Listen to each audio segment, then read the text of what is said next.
चलिए next topic अपन जो बात कर रहे थे क्रोमेटोग्राफी की, उसमें जो नेक्स्ट क्रोमेटोग्राफी है जो कि अपन बात करेंगे आज पेपर क्रोमेटोग्राफी की बात। ये जो पेपर क्रोमेटोग्राफी है ये मैं ये बोल दूं कि जनरली एक ज़्यादा यूजफुल काम में आने वाले टेक्निक या इसको अपन जनरली लैब में भी यूज के अंदर लेते हैं। ठीक है, तो इस पेपर क्रोमेटोग्राफी की आज अपन बात करेंगे। प्रैक्टिकल रिकॉर्ड के अंदर पेपर क्रोमेटोग्राफी का जो प्रिंसिपल दे रखा है, ठीक है, वो प्रिंसिपल भी आप इसी वीडियो से राइट डाउन कर लेंगे। ठीक है, तो आज अपन बात करेंगे इसके अंदर पेपर क्रोमेटोग्राफी के बारे।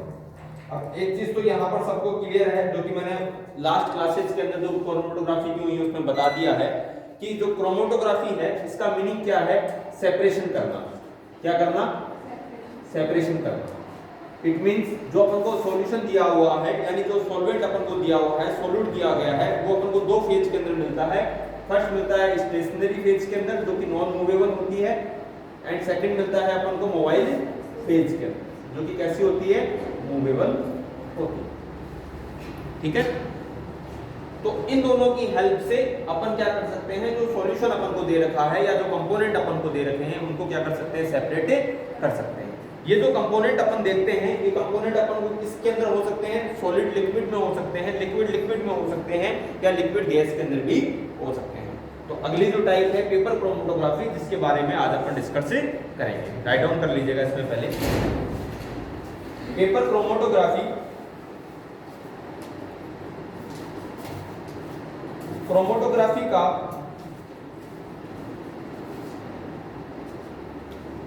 एक सिंपल रूप होता है या रूप होती है। इट मींस एक सिंपल टाइप की क्रोमेटोग्राफी ये होती है।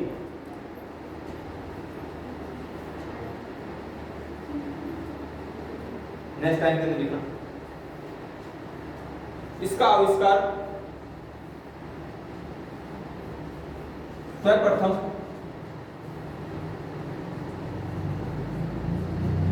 सेहोन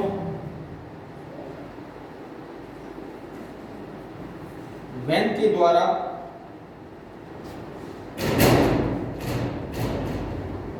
1961 में किया गया है। नेक्स्ट टाइम लिखना। इस क्रोमेटोग्राफी में वेटमैन पेपर का उपयोग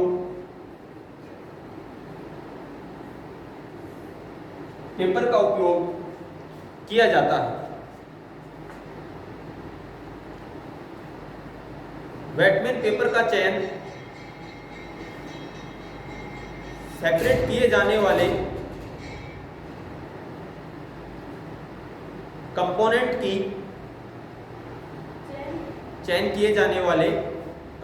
की केमिकल कंपोजिशन पर डिपेंड करता है।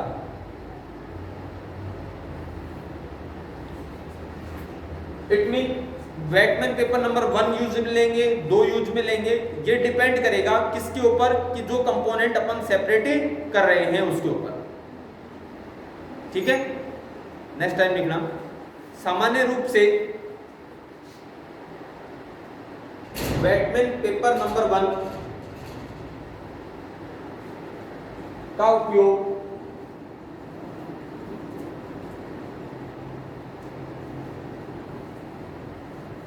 पेपर क्रोमेटोग्राफी में किया जाता है।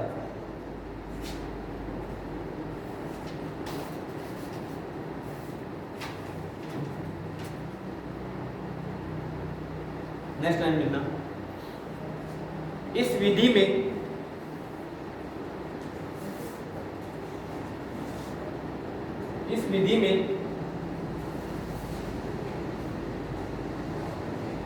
वेटमैन फिल्टर पेपर पर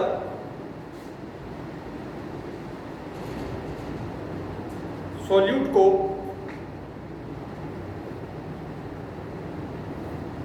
बहाकर स्प्रेड करना, फैला देना।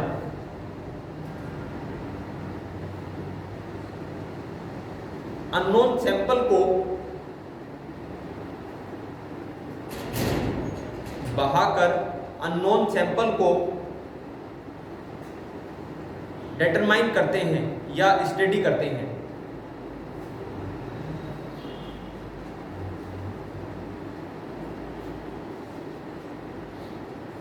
नेक्स्ट टाइम लिखना,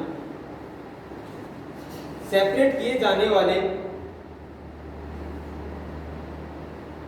मॉलिक्यूल्स को वॉटमैन फिल्टर पेपर पर लगाया जाता है। नेक्स्ट लाइन में, इस पेपर को एक वेसल में रखा जाता है, VESSEL, एक वेसल में रखा जाता है। इस पेपर को एक वेसल में रखा जाता है, VESSEL, वेसल का मतलब कंपोनेंट बोल रहे हैं आप, ट्यूब बोल दीजिए, कोई भी पात्र बोल दीजिए, कंटेनर बोल दीजिए, जिसमें उपयुक्त सॉल्वेंट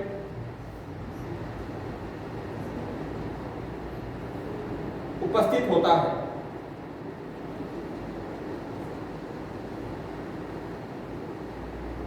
नेक्स्ट लाइन के अंदर लिखना, सॉल्वेंट पेपर के द्वारा एब्जॉर्ब होता है या अवशोषित होता है।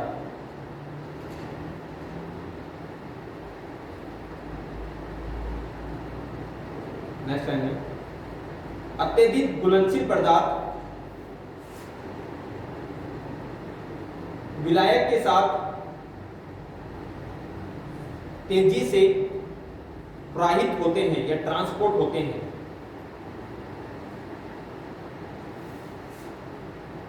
एवं अन्य पदार्थ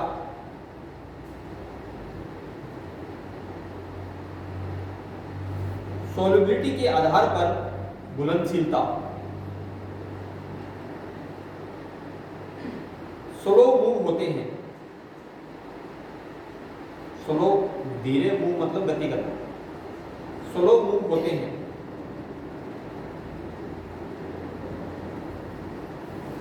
नेक्स्ट लाइन लिखना, इसमें प्रयुक्त होने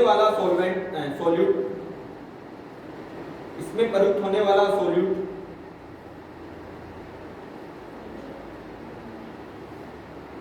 को सब्सटेंस के माइग्रेशन की रेट पर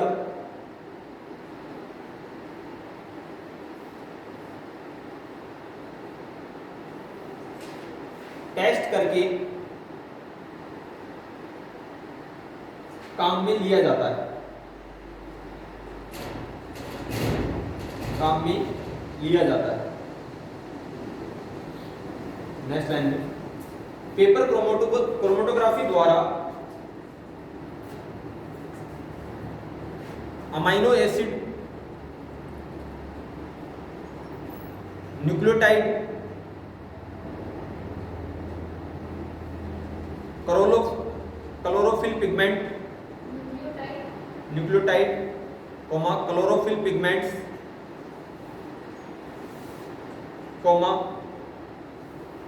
कम मॉलिक्यूलर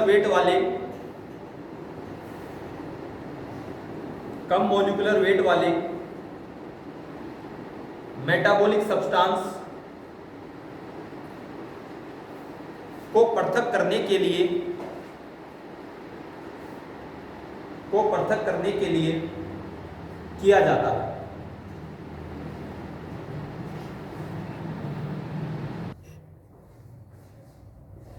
चलिए अब अपन बात करेंगे पेपर क्रोमेटोग्राफी अपन कितने टाइप से इसको कंप्लीट कर सकते हैं या कितने टाइप की ये होती है।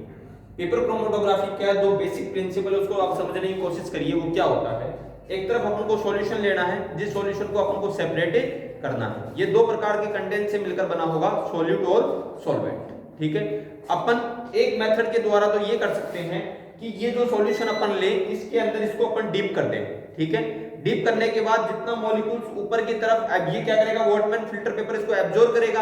एब्जॉर्ब करने की कंडीशन के अंदर यहाँ पर जो मॉलिक्यूल्स है वो क्या होंगे, ऊपर की तरफ मूव करेंगे। तो ऊपर की तरफ जब वो मूव करेंगे तो वो यहाँ पे स्पॉट देना शुरू कर देंगे, स्पॉटिंग को शो कर देंगे, छोटी छोटी जो मार्क्स होते हैं उनको शो करना शुरू कर देंगे। एक तरीका होता है ये। दूसरा तरीका ये होता है कि जिस अननोन सैंपल को अपन को आइडेंटिफाई करना है ना, उस अननोन सैंपल की जो ट्रिप है या जो उसको क्रिप बोल सकते हैं अपन, या फिर मैं सामान्य भाषा में उसको बोलूं, उसकी जो बूंद है या उसका जो पॉइंट है वो इस फिल्टर पेपर पर अपन लगा देंगे। ठीक है, जैसे कि सपोज करो एक सॉल्यूशन अपन को दिया ग्रीन कलर का सॉल्यूशन, तो अपन ने क्या कर दिया, उसकी ग्रीन कलर की यहां पर लगा दी, एक पॉइंट लगा दिया जिस अननोन सैंपल, कौन सा सैंपल, अननोन सैंपल जिसको अपन को ज्ञात करना है, आइडेंटिफाई करना है उसको, इसी अननोन सैंपल के अंदर ये रेड कलर की अपन ने यहाँ पे एक वो लगा दिया। अब एक बात और ध्यान रखिएगा, जब अपन वॉटमैन फिल्टर पेपर पे इसको प्रिक करेंगे, ठीक है, किसको, अननोन सैंपल को, तो ये कोई भी कलर शो नहीं करेगा। यहां पर सिर्फ मैं आपको डिनोट कर रहा हूं उस चीज के लिए, ठीक है, ये कोई भी कलर शो नहीं करेगा। इसी प्रकार से अपन एक कलर यहां पे और ले लेते हैं, ये अपन ने ग्रीन ब्लू कलर ले लिया, ठीक है, ये अननोन सैंपल को अपन ने यहां पे प्रिक करा है, यहां पर ये कोई भी कलर को शो नहीं करेगा। जब अपन इस वॉटमैन फिल्टर पेपर को इसमें क्या कर देंगे, इसके अंदर इसको डाल देंगे, ठीक है, इसको इसमें ड्रिप कर देंगे, इसको अपन ड्रिप कहां करेंगे, 2 सेंटीमीटर की लेंथ यहां पर अपन क्या करेंगे, मार्क करेंगे, क्या करेंगे, यहां पर एक मार्क करेंगे। आगे बात समझ में, पेपर की शीट ली, 2x2 की अपन ने शीट ली या 8x8 की अपन ने शीट ली, उसको अपन नीचे से 2 सेंटीमीटर ऊपर पे क्या कर देंगे, लाइन बना देंगे, बना दी। ये जो लाइन बनी है, ये सेम एक्सपेरिमेंटल के अंदर भी यही चीज है, एक्सपेरिमेंटल जो प्रैक्टिकल है अपने, प्रैक्टिकल एक्सपेरिमेंट जो है उसके अंदर भी सेम यही चीज दे रखी है। तो उसको क्या कर देंगे, यहां पर अपन यहां से लेके यहां तक के जो डिस्टेंस है ये कितनी है इसकी, 2 सेंटीमीटर, कितनी है, 2 सेंटीमीटर। इसको यहां से क्या कर दिया आपने, डिप कर दिया। यहां तक कोई प्रॉब्लम है, असेंडिंग वाले की बात कर रहा हूं पहले, यहां तक कोई प्रॉब्लम है नहीं है। अब इसको अपन डिप करने के बाद 10 मिनट के लिए छोड़ देंगे, कितने मिनट के लिए, 10 मिनट के लिए अपन वेट कर लेंगे। जब अपन 10 मिनट के लिए वेट कर लेंगे तो अपन देखेंगे कि ये जो सॉल्यूशन है इसमें 2 फेज होंगी, कौन कौन सी, मोबाइल फेज और स्टेशनरी फेज। मोबाइल जो फेज होगी वो क्या करेगी, मूव करेगी, यानी ये क्या करेगी, यहां से ऊपर उठेगी और क्या करने लग जाएगी, ऊपर की तरफ मूव करने लग जाएगी। तो देखो ये जो मूव कर रही है ना, क्या है, ये जो मूव कर रही है ये क्या कहलाएगी, मोबाइल फेज, क्या कहलाएगी, मोबाइल फेज। और अपन स्टेशनरी फेज किसको माने, जिसको सेपरेट करना है, ये जो पॉइंट है ये क्या है, स्टेशनरी फेज है।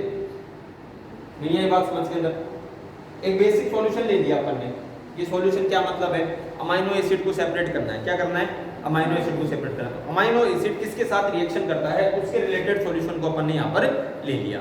अब कितने टाइप के अमाइनो एसिड है, एक टाइप का अमाइनो एसिड तो है नहीं, डिफरेंट टाइप के अमाइनो एसिड है, उसका भी एक सॉल्यूशन है। उस सॉल्यूशन की अपन ने बूंदे कहां लगा दी, 1 2 3, यानी इन 3 पॉइंट पे क्या कर दिया अपन ने, उसकी बूंदों को लगा दिया। इसको अपन बोल देंगे पॉइंट ए, इसको अपन बोल देंगे पॉइंट बी और इसको अपन बोल देंगे पॉइंट सी। आगे बात समझ में आता है, यहां तक कोई दिक्कत है नहीं आई, ये समझ में आ रहा है। ऊपर से ग्लास कवर के द्वारा बंद है, पेपर क्रोमेटोग्राफी चैम्बर है। दूसरा अपन ने इसके अंदर क्या लिया, वॉटमैन फिल्टर पेपर शीट ले ली, यहां तक समझ में आता है, यहां तक कोई दिक्कत नहीं है। अब समझो, इसको करने के 2 मेथड होते हैं। पहला मेथड जो सॉल्यूशन है, इस सॉल्यूशन के अंदर ही वो सॉल्यूशन है जिसको अपन को सेपरेट करना है, पहली कंडीशन तो ये। दूसरी कंडीशन ये कि जिसको सेपरेट करना है उसकी कुछ बूंदे अपन ने यहाँ पर लगा दी, किसके ऊपर, वॉटमैन फिल्टर पेपर के ऊपर, अलग अलग डिस्टेंस पे, 2-2 सेंटीमीटर के डिस्टेंस पे इसको लगा दिया। आगे बात समझ, नीचे से पॉइंट बनाया वॉटमैन फिल्टर पेपर का कितने सेंटीमीटर तक, 2 सेंटीमीटर तक, इसको डिप कर दिया किसमें, इस सॉल्यूशन में। अब ये जो सॉल्यूशन है ये क्या करेगा, इसके साथ रिएक्शन करेगा। कौन सा सॉल्यूशन है, ये कौन से है, अननोन सैंपल, जिसको अपन को ज्ञात करना है। आगे बात समझ में। अब वॉटमैन फिल्टर पेपर की कैपेसिटी क्या है, एब्जॉर्ब करने की, क्या है, एब्जॉर्ब करने की। अभी अपन ने थ्योरी के अंदर लिखा कि जो सॉल्यूट अपने पास जो होते हैं उसको क्या कर देते हैं अपन, उस पे बहा देते हैं, क्या कर देते हैं, सॉल्यूट को बहा देते हैं। तो यानी ये जो सॉल्यूशन है, ये सॉल्यूशन क्या कर रहा है, इसके ऊपर बहेगा, ठीक है, इसके ऊपर क्या करेगा, ये मूव करेगा। अब जैसे जैसे ये इसके ऊपर मूव करेगा तो यहाँ पर जो मूव करने वाली जो फेज है वो तो क्या कहलाएगी, मोबाइल फेज, और जिसको सेपरेट करना है ये क्या कहलाएगी, स्टेशनरी फेज। क्रोमेटोग्राफी में सेपरेट करने के लिए 2 प्रकार की फेज का उपयोग करते हैं, मोबाइल फेज और दूसरी स्टेशनरी फेज। जो फिक्स होती है उसको स्टेशनरी फेज बोलते हैं और जो मूवेबल होती है उसको क्या बोलते हैं, मोबाइल फेज बोलते हैं। आई नहीं आई बात समझ में? अब क्या होगा, ये सॉल्यूशन ऊपर की तरफ क्या करेगा, मूव करेगा। किसकी तरफ मूव करेगा, ऊपर की तरफ। अब जैसे ये ऊपर की तरफ मूव करेगा तो ये इस पॉइंट पे आएगा। कौन से वाले पॉइंट पे, ए वाले पॉइंट पे, इस पॉइंट पे। ये कौन सा था, पॉइंट ए आ गया। अब ये जैसे इस पे आएगा तो ये क्या करेगा, ग्रीन कलर को शो करेगा। क्या करेगा, ग्रीन कलर को शो करेगा। ये जरूरी नहीं है ग्रीन को ही करेगा, ये कोई से कोई कर सकता है, मैं तो समझाने के लिए बता रहा हूं। ठीक है, ग्रीन कलर को शो करेगा। अब क्या होगा, अगेन ये जो सॉल्यूशन है दोबारा कहां चलेगा, और ऊपर की तरफ। तो अपन ने अगले पॉइंट पे भी लगाया कि नहीं लगाया भैया, नॉन सैंपल लगाया कि नहीं लगाया, अगले पे लगाया है। कौन से कलर का लगाया, रेड कलर का। तो ये क्या करेगा, रेड को शो। ठीक है, और इसके बाद ब्लू को, इसके बाद किसको करेगा, ब्लू को शो करेगा। यानी तीनों पॉइंट पे क्या करेगा, अलग अलग कलर को शो करने लग जाएगा। आगे बात समझ में? देन अपन क्या करेंगे, इस पेपर स्लिप को निकाल लेंगे और ये जो कलर सिंबल्स हैं, इस कलर सिंबल को मैच करेंगे किससे, अमाइनो एसिड से, क्योंकि डिफरेंट टाइप के अमाइनो एसिड डिफरेंट टाइप से कलर को रिप्रेजेंट करते हैं। अब सपोज करो यहाँ पे जो पॉइंट ए था, क्या था, पॉइंट ए। तो मैं यहाँ पर ये बोल रहा हूं कि पॉइंट ए वाला जो है ये है अमाइनो एसिड ए, या इसको अपन बोलते हैं अमाइनो एसिड अल्फा। इसका नाम है अल्फा, दूसरे का नाम है बीटा और तीसरे का नाम है गामा। एक जनरल समझाने के लिए बता रहा हूं, अल्फा, बीटा एंड गामा। तो जो ए वाला है, जो ग्रीन कलर शो कर रहा है, अपन कहते हैं कि ये क्या है, अल्फा है। क्या है, अल्फा। यानी यहाँ पर कौन सा प्रेजेंट हुआ, अल्फा। जो बीटा है ये कैसा कलर शो करता है, रेड कलर शो करता है। तो ये कौन सा हो गया, बीटा। और गामा कौन सा कलर शो करता है, ब्लू कलर शो करता है। तो ये कौन सा हो गया, gamma. It mean 3 type of amino acid को अपन ने क्या कर लिया, आइडेंटिफाई कर लिया। किसकी सहायता से, पेपर क्रोमेटोग्राफी की सहायता से। आगे बात समझ के अंदर, यहां तक कोई दिक्कत है क्या, नहीं है। अब इसको अपन ज्ञात करने के लिए एक आरएफ फैक्टर निकालते हैं। क्या निकालते हैं, आरएफ फैक्टर। आरएफ फैक्टर क्या चीज होती है वो समझना। आरएफ फैक्टर होती है डिस्टेंस ट्रेवल बाय सॉल्यूट और distance travel by solvent. Solute और सॉल्वेंट के द्वारा तय किया गया डिस्टेंस क्या होगा। अब समझो, यहां पर आरएफ वैल्यू अपन को निकालनी है। आरएफ वैल्यू के लिए distance travel by solute. Solute क्या होता है, विलेय या विलायक, विलेय। विलेय ने कितनी डिस्टेंस ट्रेवल करी, जो विलेय था उसने कितनी डिस्टेंस ट्रेवल करी, और distance travel by solute, solute ने कितनी डिस्टेंस ट्रेवल करी। अब देखो यहां तक है, कितना है, 2 सेंटीमीटर, और यहां से ऊपर उठ के गया, ठीक है, क्या हो गया, 2 2 4 और 2 6, तो 6/2 कितनी आ गई, 4। आरएफ वैल्यू क्या हो जाएगी इसकी, 4। सॉरी हाँ 3, क्या जाएगी, 3। डेल्टन फैक्टर कितना हो गया इसका, 3 हो गया। यानी 3 के अंतराल के अंदर अपन इसको ये बोलेंगे कि अगर अपन इसको आइडेंटिफाई करते हैं और 3 के अंतराल के अंदर इसको स्टडी करें तो सेम इसी प्रकार से आगे चलते चलते और जितने टाइप्स के अमाइनो एसिड हैं उसकी भी स्टडी अपन कर सकते हैं। आगे इसको भी प्रैक्टिकल के अंदर और अच्छे ढंग से समझा दूंगा। यहां तक कोई दिक्कत है, नहीं है। अब अगला है डिसेंडिंग। कौन सा है, डिसेंडिंग। इसमें तो कहां जा रहा था, नीचे से ऊपर की तरफ। अब इसमें क्या जाएगा, ऊपर से नीचे की तरफ। यानी जो सॉल्यूशन होगा वो कहां, सॉल्यूशन टैंक कहां भरा होगा, इसके ऊपर की तरफ भरा होगा। अब इन दोनों में फर्क क्या है समझो, इसको आप खुद बनाओगे, सेम इसके जैसे बनेगा। इन दोनों में फर्क क्या है समझो। अगर मॉलिक्यूल का वेट हाई है तो सिंपल सी बात है, ज्यादा ट्रेवल नहीं कर पाएगा, क्योंकि नीचे से ऊपर उठ के जाएगा। तो मॉलिक्यूलर वेट अगर हाई है तो ज्यादा ट्रेवल नहीं करेगा। बट इस कंडीशन में अगर मॉलिक्यूलर वेट हाई भी है तो भी वो इजीली क्या हो जाएगा, सेपरेट हो जाएगा। बस यही इन दोनों में मेनली डिफरेंस होता है, असेंडिंग के अंदर और डिसेंडिंग। इसमें लो मॉलिक्यूलर वेट वाले कंपोनेंट को काम में लिया जाता है और इसमें हाई मॉलिक्यूलर वेट वाले कंपोनेंट को काम में लिया जाता है। दोनों का मेथड एक ही होता है, क्या, सेपरेशन करना किसको, जो कंपोनेंट अपन को दिया गया है वो, उसके अंदर आइडेंटिफाई करना सॉल्यूट और सॉल्वेंट। ठीक है, इसमें एक फेज को सॉल्वेंट ले लेते हैं और दूसरे को क्या ले लेते हैं, सॉल्यूट ले लेते हैं। जो कम मात्रा होगी उसको क्या ले लेंगे अपन, सॉल्वेंट ले लेंगे, और जो ज्यादा मात्रा होगी उसको क्या ले लेंगे अपन, सॉल्यूट ले लेंगे। ठीक है, उतार लो इसको एक बार।